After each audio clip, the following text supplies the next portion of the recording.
Поехали. Привет, друзья! Вы смотрите канал Алга Петербург. Саша Карельский, Ваня Червинский с вами на связи. Друзья, привет! Саша, тебя что-то плохо слышно? У тебя, кажется, интернет в Карелии. Как у вас? Да вроде все нормально, оптоволокно. Ничего себе. Вот это условие. У нас даже, можно сказать, в центре Петербурга пока еще такие технологии не дошли. Но зато до нас вчера снег дошел. Этого добра у нас тоже сегодня хватает. Я рад приветствовать всех друзей канала Алга Петербург на Супер Блице, где в формате 10 минут мы расскажем самые интересные новости, которые нашли для вас в интернете. Я начинаю, да? Да, прошу. Тогда у меня такая новость для тебя, потому что я знаю, что ты просто обожаешь шоу «Маска». Вот, и Анатолий Цой оказался тем, кто был под маской льва. И он, кстати, и победил. Я так и думал. Да. А еще... Что приятно, что он тоже из Казахстана, Вань. Да? Представляешь? Да. Я знаю, что он на самом деле, вот я прочитал интервью, что он стал звездой после победы вот на этом шоу. Но на самом же деле он же известен и по другим разным проектам. Типа M-Band еще была группа. Да, с Константином Меладзе. Он же является продюсером этой группы. Но я так понимаю, что ему стало тесно в рамках этой группы, и он блестяще выступил на шоу «Маска». Впрочем, если ты заметил, он там позаимствовал много приемов у известного нам артиста.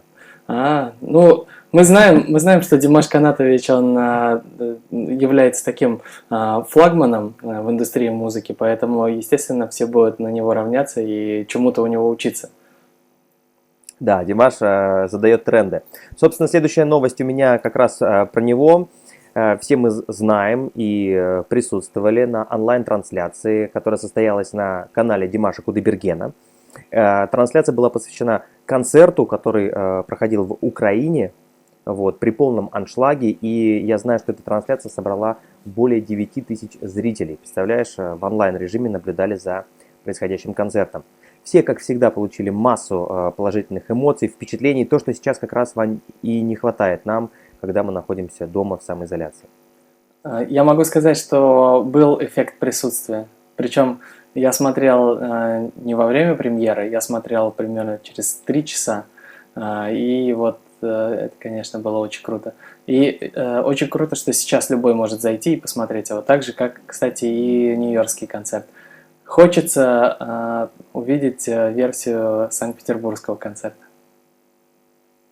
Вроде говорят, что она уже где-то есть на просторах интернета, но я видел пока только вроде фан-камеры. Да.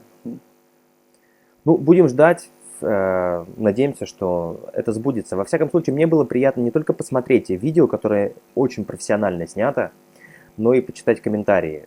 Люди просто в восторге, общаются, обмениваются эмоциями, впечатлениями. Вот как раз, когда все находятся так далеко друг от друга, вот как раз чат позволяет, скажем так, обмолвиться словом с теми людьми, которые понимают и уважают творчество артиста. Слушай, а в Киеве, кажется, как раз 9 тысяч было человек, да?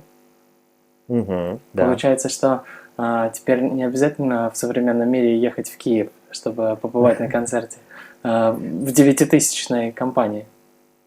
Но я вот смотрел очень много комментариев: ой, как я теперь хочу поехать в Киев, как я хочу посмотреть эту замечательную страну, потому что все знают, как киевляне очень доброжелательно встретили Димаша, какой они прием ему устроили. Козы где-то раздобыли. То есть это было фантастика. Я бы, конечно, тоже с большим удовольствием съездил бы в Киев. Там на Хрещатике есть ресторан «Два гуся». Я не знаю, сейчас он еще есть. Ладно, не начинай. Там борщ с пампушкой можно было бы поесть. Слушай, я думаю, что после того, как карантин закончится, мы всерьез рассмотрим твое предложение. А пока следующую новость давай. Так, хорошо, ладно. Новый iPhone мы как, будем обсуждать сегодня? Не, это не наша тема. Хорошо, тогда вот еще одна трендовая новость. Значит, клип «Скибиди» стал самым просматриваемым российским видео на YouTube. И знаешь, сколько у него просмотров? У него, Я даже боюсь предположить. у него много цифр, 400 миллионов 87 тысяч 974 просмотра. 400 миллионов? 400 миллионов. Ты понимаешь, вот я думаю, что нам есть еще куда стремиться. Да, куда катится этот мир, я бы так сказал. Но Ну да. это вот как раз про вирусное видео, Вань. То есть сейчас в современном мире уже мало снимать просто хороший качественный клип. Очень важно, чтобы была вирусность. Почему? Да. Потому что только так возможно увеличить охваты. И Но при благо- при этом вот я бы не сказал, что что я большой фанат вот этого клипа. Мы с тобой фанаты других клипов, которые тоже, в свою очередь, рванули интернет. Да, да, я согласен. Вот. Я хочу еще одну новость, Вань, тебе рассказать. Помнишь ли ты, что нам как-то обещали в мае, как раз в день рождения замечательного артиста, 24 мая, устроить джазовый фестиваль в Токио?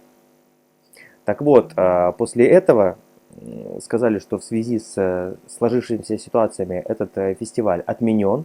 И вот тут на днях недавно вновь порадовали всех, что фестиваль состоится, но в онлайн-режиме. И среди заявленных участников на афише красовался Димаш Кудайберген. Поэтому у нас есть все шансы так или иначе поприсутствовать на этом мероприятии вот уже в привычной нам манере, Вань. О, это очень круто. Я думаю, что правильно сделали, что решили провести онлайн.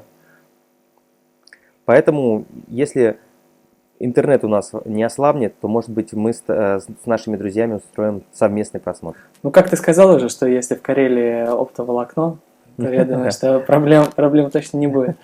Я хочу к следующей новости перейти, потому что нам надо успеть уложиться в наш тайминг. Вот. В заявленный тайминг. Да.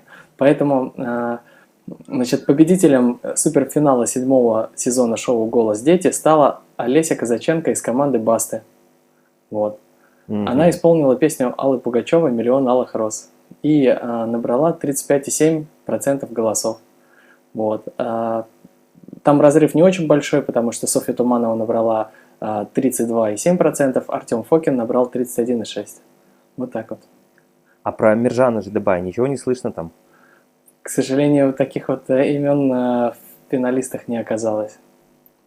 Ну, в любом случае, я скажу тебе честно, я не особо следил за этим конкурсом. Вот. Из всех тех имен, которые ты назвал, я только Аллу Борисовну Пугачеву вот, узнал.